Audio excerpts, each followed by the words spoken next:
Okay guys, jam sekarang menunjukkan pukul 12 tengah malam. Saya sekarang berkemping di Teluk Batik, Lumut, Perak. So macam update saya sebelum ni, sepatutnya tadi saya ke Pos Kuala Mu di Sungai Siput, Perak, tapi memandangkan jalan daripada arah Gua Musang ke sana runtuh.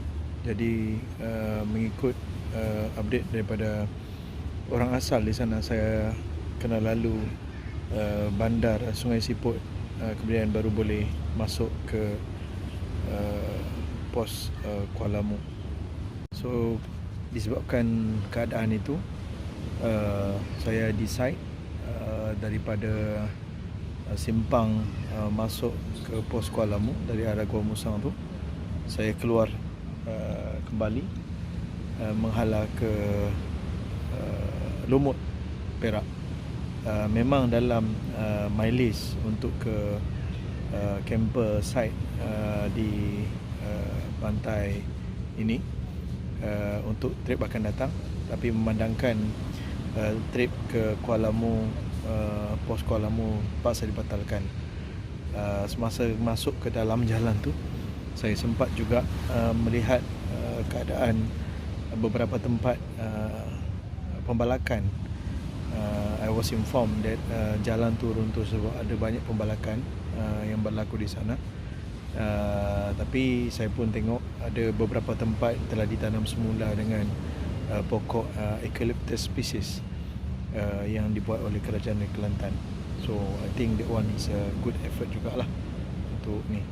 Okay, back to this topic. Saya sampai di pantai ni tadi sekitar pukul 4:30 petang, dan terus set up my camp. Okey, ada beberapa perkara yang saya nak share sebagai seorang solo campers yang tidur dalam kereta. Apa benda yang selalunya saya akan buat.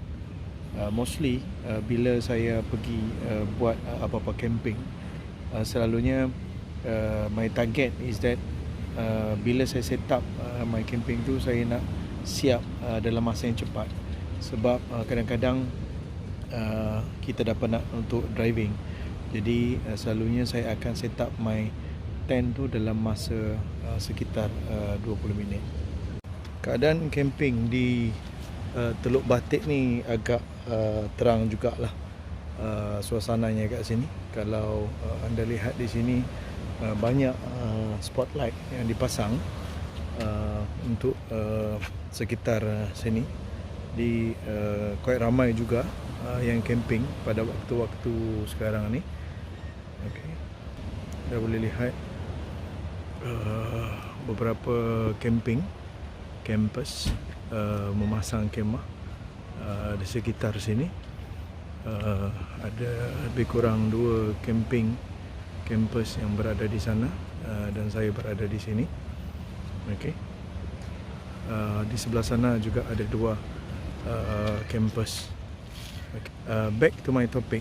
Selalunya apabila saya sampai di satu site, benda pertama sekali yang saya akan pasang flying tent. Selalunya bila saya pasang flying tent ni cuma akan mengambil masa sekitar 10 hingga 15 minit maksimum. Tapi biasanya saya akan ambil masa cuma sekitar 10 minit untuk pasang.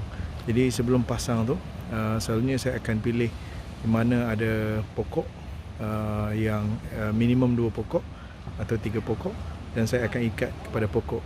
Atau bila dia 2 pokok, saya akan ikat kepada kereta saya. Kemudian biasanya selepas saya set up my flying tent, saya akan pasang saya punya pop-up tent. So pop-up tent ni biasanya cuma mengambil masa sekitar 2 minit atau 3 minit. Sangat cepat untuk dipasang. selepas pop-up tent saya siap, saya terus turunkan barang-barang yang saya telah susun dalam box container.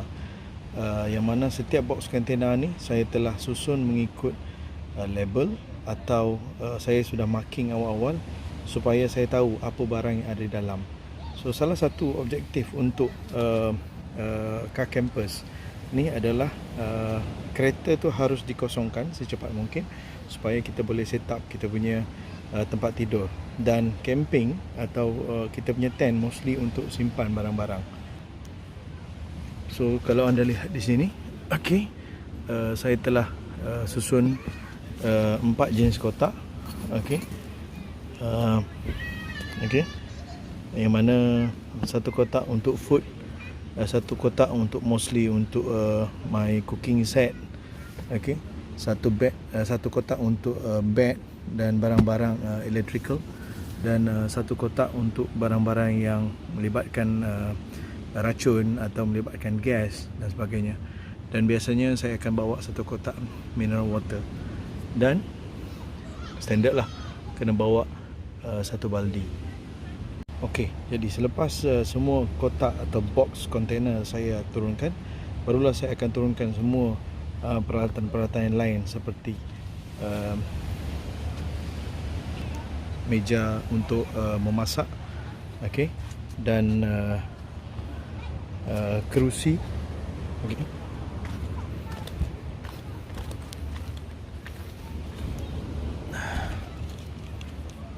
dan juga set up beberapa seperti meja dan sebagainya.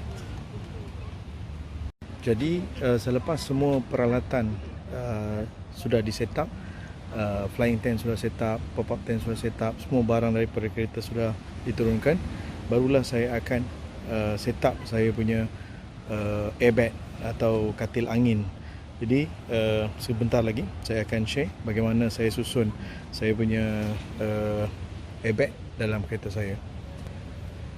Okey, dalam kereta saya, okey, dah masuk. Sebelum saya ni, sebentar saya hidupkan lampu.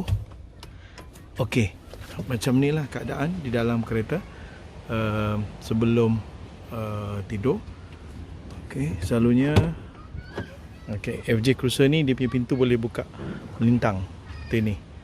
Okey, dia boleh buka melintang. Okey, dan di dalam kereta, okey, okey, kita masuk. Okey, kita biasanya pemilik FJ Cruiser dia boleh letakkan airbag di dalam sini. Okey, tilam ni nampak terangkat sedikit, tapi sebenarnya bila baring dia akan turun ke bawah. Okey, okey, okey. So di dalam ni, okey, biasanya saya akan letak dua kipas, okey, agak bising sikit, okey, dua kipas, satu kipas untuk awal tidur, dan lagi satu lagi kipas untuk backup in case kalau terlalu panas. Dan biasanya di dalam ni, okey, saya akan standby satu lampu tidur yang kecil, okey, apabila lampu utama saya matikan, so at least saya masih boleh buat reading di dalam kereta. Okey,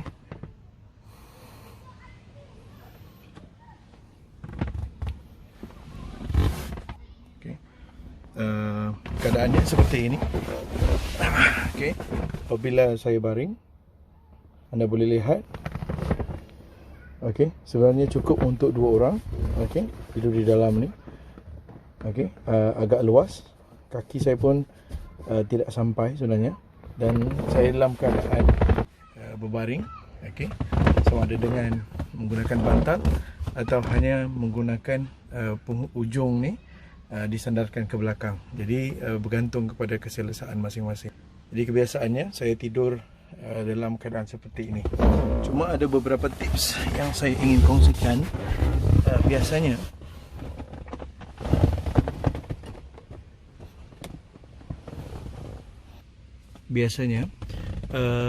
saya akan pasang mosquito netting pada kereta.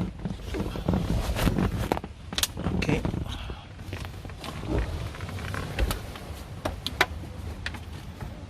Okey.